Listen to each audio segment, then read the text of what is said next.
Hello dear friends, how is life. अच्छा दोस्तों, present perfect tense का इस्तेमाल करके क्या हम सिर्फ ऐसे सेंटेंसेस बोल सकते हैं, वो खाना खा चुका है, वे लोग आ चुके हैं, वो जा चुकी है, क्या चुका है, चुके हैं, चुका हूँ, चुकी हूँ, क्या सिर्फ ऐसे सेंटेंसेस हमको बनाने चाहिए प्रेजेंट परफेक्ट टेंस में, या कुछ और भी प्रकार के सेंटेंसेस बन सकते हैं? तो दोस्तों आज की क्लास में हम सीखेंगे कि प्रेजेंट परफेक्ट टेंस का इस्तेमाल करके हम किन किन प्रकार के सेंटेंसेस को बना सकते हैं जिससे कि हम अच्छी इंग्लिश लिख भी सकें और बोल भी सकें। दोस्तों ये बहुत ही इन्फॉर्मेटिव क्लास है, आपको एंड तक पूरे वीडियो को ध्यान से देखना है और हर यूज़ को बहुत सावधानी से सीख लेना चाहिए।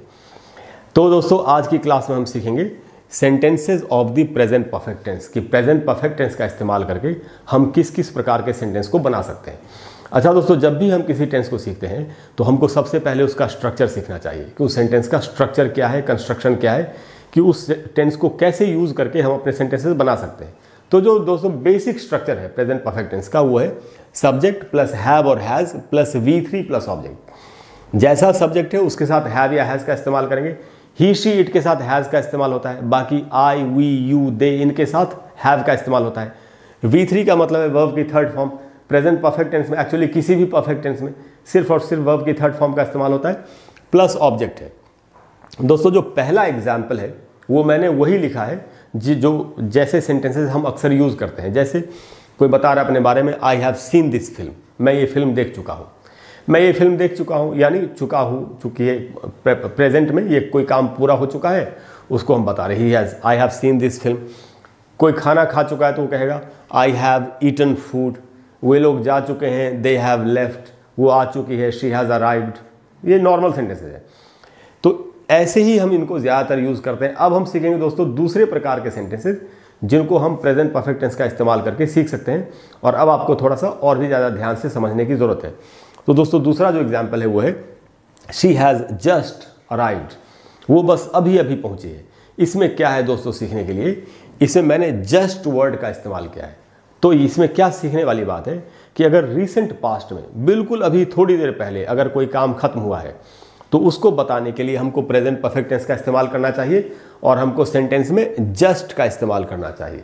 जैसे मान लेते हैं आपने अभी थोड़ी देर पहले खाना खाया है और अब आपको फिर कोई खाना खाने का ऑफर कर रहा है कि आप खाना खा लो, तो आप उससे क्या कहेंगे, मैंने अभी अभी खाना खाया है। इस बात को आपको कैसे कहना चाहिए, आई हैव जस्ट ईटन।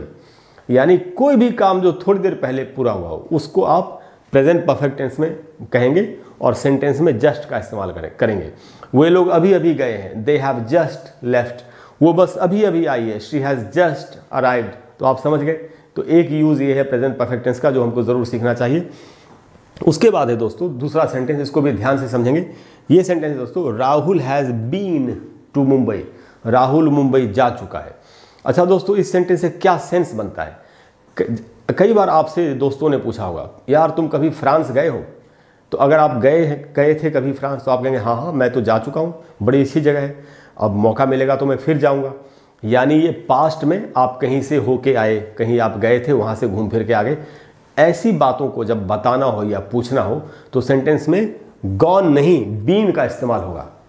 तो कोई कह रहा है किसी के बारे में, Rahul has been to Mumbai, यानी राहुल मुंबई जा चुका है, यानी पहले कभी गया था, वहाँ से होके आ चुका है, वो जानता है कि मुंबई कैसा शहर है, घूम फिर के आ चुका है।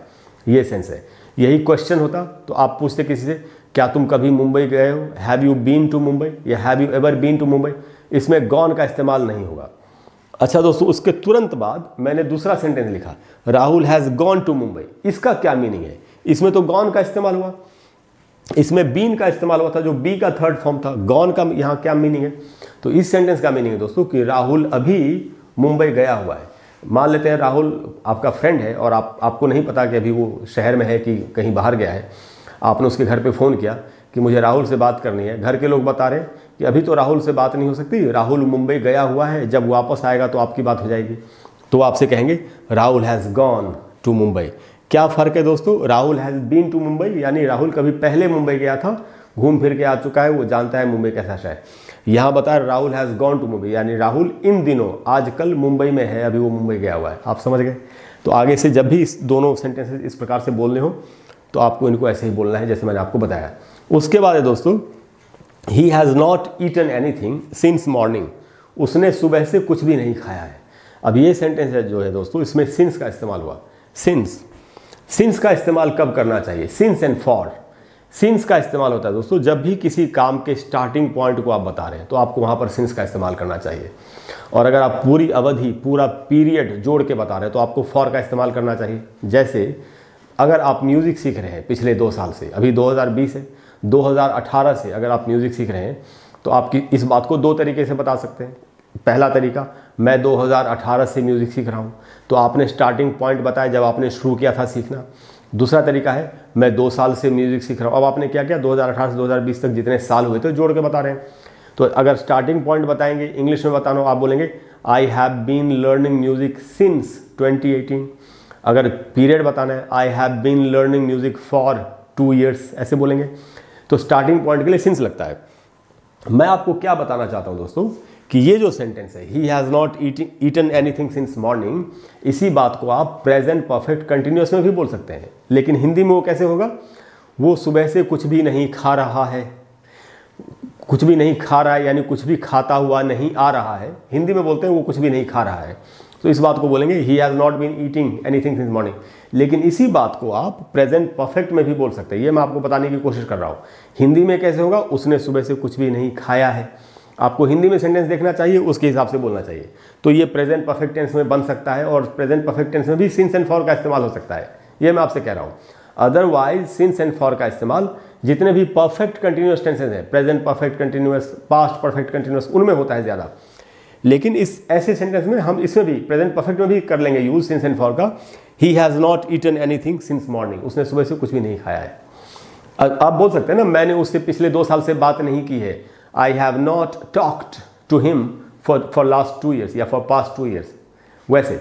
अच्छा दोस्तों, उसके बाद एक और भी सेंटेंस इससे मिलता जुलता हुआ, जैसे आप किसी को 5 साल से जानते हैं और यही बात अब आप किसी को बता रहे हैं, मैं उसे 5 साल से जानता हूँ। I have known him for 5 years। इसमें दोस्तों नो का 3rd फॉर्म इस्तेमाल हुआ। Know, knew, known, knowing, knows, ये नो के 5 फॉर्म है। नो का मतलब होता है जानना। इस सेंटेंस को आप सिर्फ प्रेजेंट परफेक्ट में ही बोल सकते हैं। क्यों? इसको हम प्रेजेंट परफेक्ट कंटिन्यूअस में क्यों नहीं बना सकते जैसे इसको बना सकते थे, he has not eaten anything since morning को? इसलिए दोस्तों कि नो जो है वो वर्ब ऑफ स्टेट है, अवस्था बताने वाला वर्ब है। इसको कभी भी कंटिन्यूअस फॉर्म में इस्तेमाल नहीं किया जा सकता, इसमें कभी आईएनजी लग ही नहीं सकता। इसीलिए I have been knowing him for 5 years बोलना एकदम ही गलत हो जाएगा। इसीलिए इसको I have known him for 5 years आप हमको बोलना चाहिए प्रेजेंट परफेक्ट टेंस में। तो I have known him for 5 years, मैं उसको पिछले 5 साल से जानता हूँ। जानता आ रहा हूँ यानी जानता हूँ। वैसे भी पास्ट से प्रेजेंट में अगर कनेक्शन होता है तो उसको प्रेजेंट परफेक्ट टेंस में हम बनाते हैं सेंटेंस को।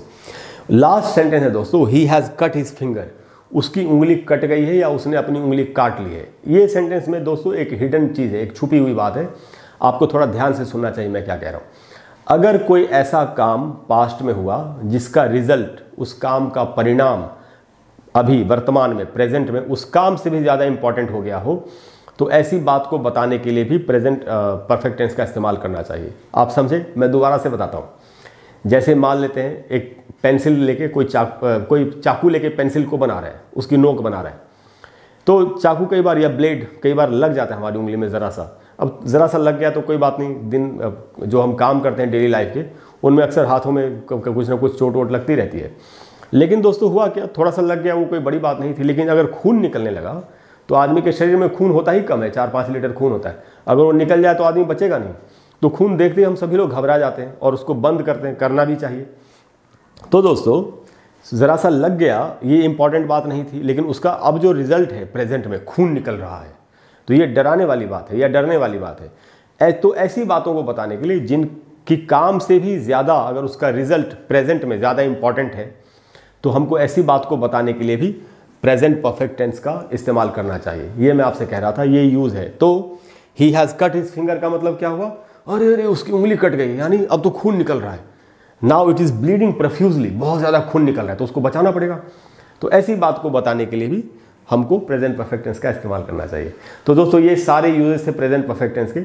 मुझे उम्मीद है कि आपको आज की क्लास अच्छी लगी होगी और ये सारे यूजेस सीख के आप तरह तरह के सेंटेंसेस खुद से बना पाएंगे और अच्छी इंग्लिश लिख भी पाएंगे और बोल भी पाएंगे। तो दोस्तों अगर आपको क्लास अच्छी लगी हो तो प्लीज़ वीडियो को लाइक करें और शेयर करें और चैनल को सब्सक्राइब करें। और अगले वीडियो में हम फिर एक मिल करके कमाल की चीज़ सीखने की कोशिश करेंगे। इसके अलावा दोस्तों, अगर कोई ऐसा टॉपिक है जिस पर आप चाहते हैं कि मैं आपके लिए वीडियो बना दूँ, तो आप नीचे कमेंट बॉक्स में लिखिए। मैं कोशिश करूँगा कि जितनी जल्दी हो सके मैं आपको उस पर एक वीडियो बना करके दे दूँगा। Thank you very much. I will see you soon. Bye bye.